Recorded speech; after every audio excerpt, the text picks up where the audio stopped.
Bonjour à toutes et à tous, bienvenue sur cette nouvelle vidéo, bienvenue sur ma chaîne YouTube. Je m'appelle Vanessa Magan, je suis nutritionniste et je me suis formée aussi sur tout ce qui va toucher de près ou de loin à la nutrition, à la perte de poids, aux troubles du comportement alimentaire et finalement au bien-être d'une manière générale. Donc aujourd'hui, je vais vous parler d'une notion qui est quand même très importante, qui est la notion d'index glycémique. Alors, l'index glycémique, que vous souhaitiez perdre du poids, que vous souhaitiez maintenir votre poids de forme, que vous souhaitiez rester en bonne santé, que vous soyez sportif, ou bien même pour le bien-être de vos enfants, la notion d'index glycémique, c'est quand même quelque chose qu'il faut connaître. Voilà. Donc aujourd'hui, je vais vous expliquer un petit peu qu'est-ce que c'est en fait. Qu'est-ce que l'index glycémique? Alors, chaque aliment, en fait, qui contient du sucre, contient des glucides, donc que ce soit des sucres lents ou des sucres rapides, va avoir ce qu'on appelle un index, qu'on va appeler l'index glycémique. On sait que le sucre le plus rapide, hein, qui est le glucose, celui qui arrive le plus vite dans le sang, va avoir un index glycémique de 100. Et ensuite, chaque aliment va pouvoir avoir son index glycémique en fonction de la vitesse d'arrivée de ce sucre dans le sang. Donc on sait que les aliments qui ont un index glycémique, jusqu'à 40, ça va être des index glycémiques qui vont être plutôt bas, entre 40 et 60 moyens et au-delà de 60 très haut. C'est-à-dire que ces aliments qui sont au-delà de 60 en fait vont avoir, consommés seuls, hein, je reviendrai un petit peu sur cette notion-là après, vont avoir une vitesse d'arrivée dans la circulation sanguine qui va être relativement rapide et ce qui va amener un taux de sucre relativement important, donc vite et beaucoup du coup. Du coup, vous allez me dire, c'est quoi le problème? Le problème, c'est que en fait, si le sucre dans le sang monte trop rapidement, déjà, eh bien, ce sucre ne va pas être distribué correctement dans votre organisme parce que on sait que le sucre, c'est notre principal carburant. On en a besoin pour le fonctionnement de nos muscles, donc il faut qu'il soit distribué dans les muscles, ce qu'on appelle le glucogène. Il faut qu'il soit distribué dans toutes nos cellules, au niveau du cerveau, etc. C'est ce qui va nous permettre de pouvoir maintenir un niveau de forme, de concentration, d'activité physique, motrice, etc. Et arriver progressivement en fait dans la circulation sanguine. Donc ça, c'est quand tout va bien et du coup, c'est quand en fait on consomme des index glycémiques qui sont plutôt bas.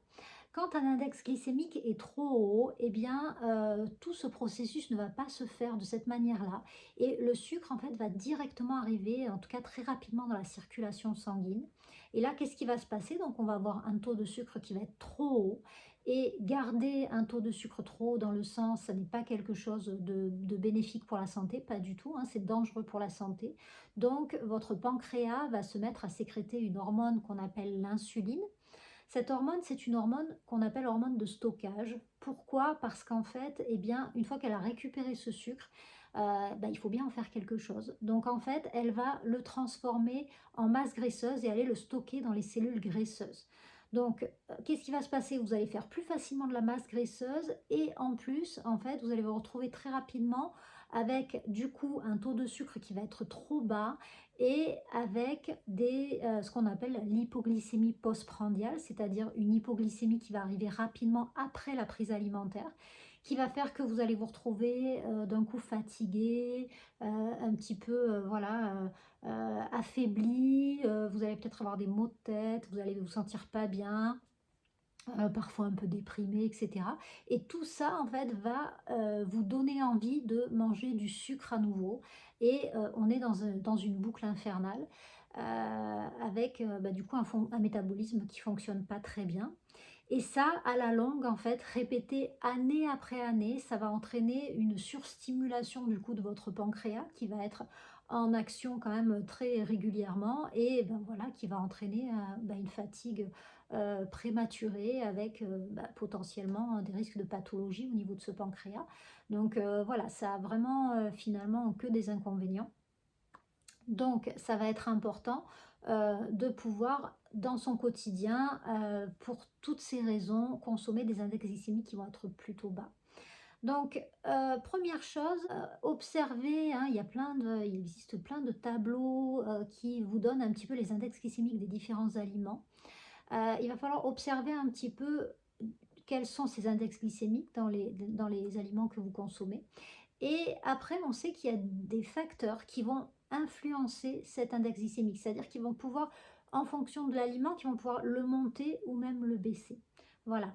Donc, par exemple, on sait que si l'aliment en question, et ce que je vous disais tout à l'heure, est consommé avec autre chose, c'est-à-dire qu'un aliment qui a un index glycémique élevé, s'il est consommé avec des protéines, s'il est consommé avec des fibres, même des matières grasses, eh bien, l'index glycémique va baisser puisque en fait, bah, le travail de digestion de ces autres éléments va faire que du coup, ce sucre va arriver moins vite dans le sang. Ça va avoir quand même vraiment une importance. Ça va être bien, même sous forme de collation, en fait, de ne pas prendre ce sucre d'une manière isolée, mais toujours de l'accompagner de protéines, de fibres, par exemple. Si vous voulez faire une collation dans l'après-midi, on va plutôt prendre, par exemple, une banane avec une tranche de jambon ou une demi-banane avec une demi-tranche de jambon en fonction des appétits de chacun. Il y a toujours cette notion de faim et de rassasiement hein, qui est propre à chacun et qu'il faut toujours respecter.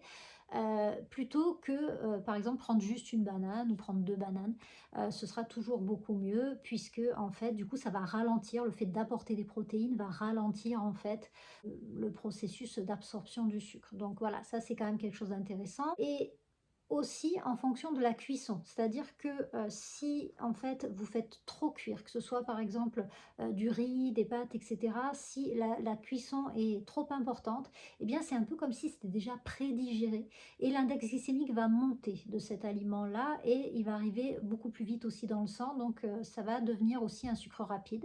Alors que si vous faites une cuisson pardon, al dente, du coup, voilà, l'index glycémique restera quand même beaucoup plus bas. Ensuite, hein, vous allez voir dans les tableaux, en fonction de la composition de l'aliment, par exemple, le riz complet ou les pâtes complètes vont avoir un index glycémique beaucoup plus bas que les pâtes blanches. Parce que en fait, le fait qu'il y ait ces fibres qui soient intégrées à l'intérieur vont faire que du coup, voilà, ça va baisser cet index glycémique. Donc voilà, tout ça est très important. Souvent, j'ai des personnes qui me disent, «Tiens, mais c'est bizarre quand même parce que, moi, quand je prends un petit déjeuner le matin, je me rends compte finalement que j'ai plus vite faim, même que si j'en prenais pas du tout». Et justement, voilà, c'est vraiment cet effet parce que très souvent, au moment du petit déjeuner, on va, prendre du pain blanc avec de la confiture, par exemple, ou bien des céréales, et là, en fait, on se rend compte que ce sont que des aliments avec des index glycémiques qui sont assez élevés et du coup, on a ce phénomène où en fait, voilà, il va y avoir le sucre qui va arriver très vite dans le sang, la sécrétion d'insuline, hop, qui va faire que vous allez vous retrouver en hypo et très rapidement, ça va vous donner, envie de prendre à nouveau du sucre et ça va faire que vous allez, perdre en efficacité, en concentration et cetera. Et ça, c'est un vrai problème pour les enfants, par exemple, hein, parce que, voilà, ce qu'on nous dit à propos des céréales, regardez les index glycémiques des céréales qui sont en général aux alentours de 80-85, bah, c'est vraiment ce phénomène-là. Donc en fait, il n'y a pas du tout, là, vous n'êtes pas du tout dans des aliments qui vont permettre à vos enfants de pouvoir tenir facilement jusqu'à midi, garder leur concentration, garder leur efficacité et cetera. Donc voilà, l'idéal, le petit déjeuner le matin, ça va être toujours de consommer plutôt finalement des sources de protéines avec des aliments glucidiques, mais qui vont avoir un index glycémique beaucoup plus bas et ça va vous permettre vraiment de tenir beaucoup plus longtemps, de pouvoir distribuer en fait ce carburant, voilà, vos différents organes pour une efficacité optimale et d'éviter de vous retrouver avec des coups de fatigue comme ça et des envies de manger, des envies de sucre dans la matinée.